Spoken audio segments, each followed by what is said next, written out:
तो म्हणणार आहे माझी जात मोठी आहे, तो म्हणणार आहे माझी जात मोठी आहे.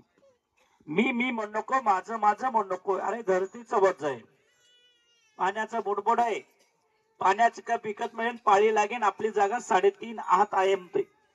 आज लोक प्रत्येक जण प्रत्येक जातीच पुरतं फक्त आपल्या जातीचा आणि आपल्या जातीचं महत्व पुरता विचार करायला लागलेला. एक लक्षात ठेवा. मी मामा काय सांगतोय, इथून पुढे जाती धर्माचे लोक भांडणं खेळतील.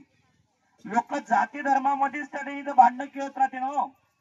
त्याच्यामुळं काय होणार, या जाती जातीमध्ये त्याची विभागणी होणार आणि त्या विभागणीमुळं नंतर त्याने खरोखर आपल्या देशावर अनेक आगळे वेगळे कारण निर्मिती होतील. त्याच्यामुळं आपल्या देशामध्ये वादविवाद निर्मिती होईल आणि त्यावेळेस म्हणजे कापाकापी छुपाछुपी रक्ताचे पाठ चालू होते. आज जर बघितलं तर जाती धर्माचे भांडण चालू आहे.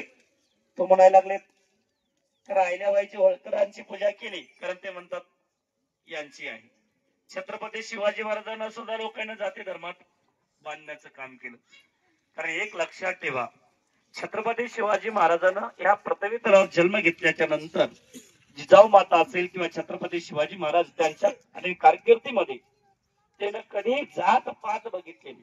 तो हिंदू आहे का मुस्लिम आहे हाही विचार केला नाही. कारण मुस्लिम जरी असेल, जो गरीब आहे आणि तो मुस्लिम आहे, पण आपल्या रयतीमध्ये राहतो, नीतीने राहतो, योग्यने राहतो, चांगल्या पद्धतीने राहतो, त्याचा अन्याय झाला तर त्याच्यासाठी समोर जायचे. तर मुस्लिम समाजात जरी असेल, कारण तो जर अन्याय दुसऱ्यावर करणारा नसेल आणि त्याच्यावर जर अन्याय होत असेल तर त्याच्या पाठीमागे उभा टाकायचे. पण एखादी वेळेस, कारण त्याने हिंदू समाजाचा कुठलाही असू द्या, कुठल्याही जाती धर्माचा माणूस असू द्या, आणि त्याच्यावर अन्याय होत असेल तर त्याला खाण्यापिण्याची व्यवस्था करायची, आपल्या रयतेमध्ये घेऊन त्याला आपल्या संघटित करून आपला आणि खरोखर रयतेचं काम वाढवायचे, राज्याचं काम वाढवायचे, राज्य वाढवण्याचं काम करायचे. माणूस माणसाला जोडत चालायचे. तो जात बघून किंवा पात बघून जोडायची नाही. तो कुठल्या जातीचा आहे, कुठल्या धर्माचा आहे, तो गरीब आहे का श्रीमंत आहे हे सुद्धा बघायचे.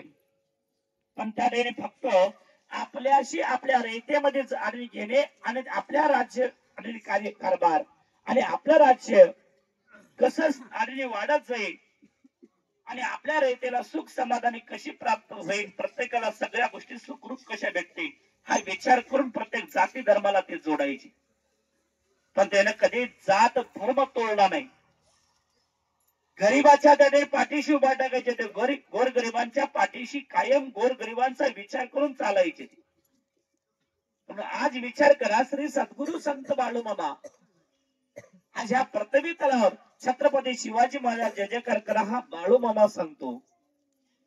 आणि छत्रपती शिवाजी महाराज एक दिवस कोणाच्या तरी पोटाला जन्माला येतील आणि ते जन्माला आल्याच्या नंतर आपल्या कार्याची सुरुवात करण्याच्या अगोदर मला नमस्कार करून कार्याची सुरुवात करते. पण सुरुवात कशी करते म्हणतोय, येन कापा कापी छुपाछुपी रक्ताचे पाठ वाहते म्हणतोय मामा. मी मामा सांगतो. विचार करा, बाळूमामा सांगतो म्हणजे मामाच्या मुखातला शब्द खोटा होईल का? आज तुम्ही आतापर्यंत तुम्ही ग्रंथ वाचलेत, अनेक देवाचे ग्रंथ वाचले, तुम्ही अनेक संतांचे ग्रंथ वाचले, अनेक देव आणि संतांचे तुम्ही ग्रंथ वाचलेत, अनेक भाकणुकी ऐकल्यात तुम्ही. पण तुम्हाला एका तरी भाकणुकीमध्ये कुठं ऐकण्यात आहे का की छत्रपती शिवाजी महाराज जय जयकार करा, छत्रपती शिवाजी महाराज कोणाच्या तरी पोटाला जन्माला येते हे आपण कधीतरी आपण ऐकलेलं आहे का? पण हा श्री सद्गुरु संत बाळूमामाच्या चरित्रामध्ये मामानं पूर्ण किल्लर सांगितलेला आहे आणि सरळ सरळ सांगितलेला आहे की छत्रपती शिवाजी महाराज जय जयकार करा, छत्रपती शिवाजी महाराज कोणाच्या तरी पोटाला जन्माला येते. विचार करा, हा मामा 18 पगड समाजावर जशी कृपा करतो तसं आपल्या या भूमीचं सुद्धा संरक्षण करण्यासाठी, कारण मामा या पृथ्वीत सूरवीरांना जन्माला आणण्याचं काम करतो. एक लक्षात ठेवा. म्हणून त्याच्यासाठी आपण तुम्ही आम्ही विचार केला पाहिजे आणि त्याच्यासाठी जात पात धर्म हे बाजूला ठेवलं पाहिजे आणि एका विचारानं, कारण ह्या पृथ्वी तलावर आपलं काही नाही. एक लक्षात ठेवा, कारण आपल्याला जे वाटतं हे माझं आहे ते माझं आहे, आणि कोणी कोणाचं नाही एक लक्षात ठेवा. आणि सख्खा भाऊ सख्खा भावाचा वैना झालाय.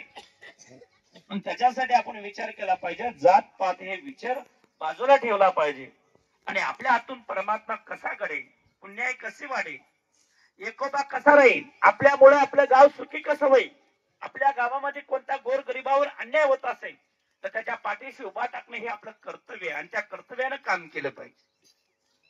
कारण जे आपल्याला शिकवण आहे, कारण त्या शिकवणाला आपण जागा केलं पाहिजे आणि त्या शिकवणाप्रमाणे आपण चाललं पाहिजे. एक लक्षात ठेवा.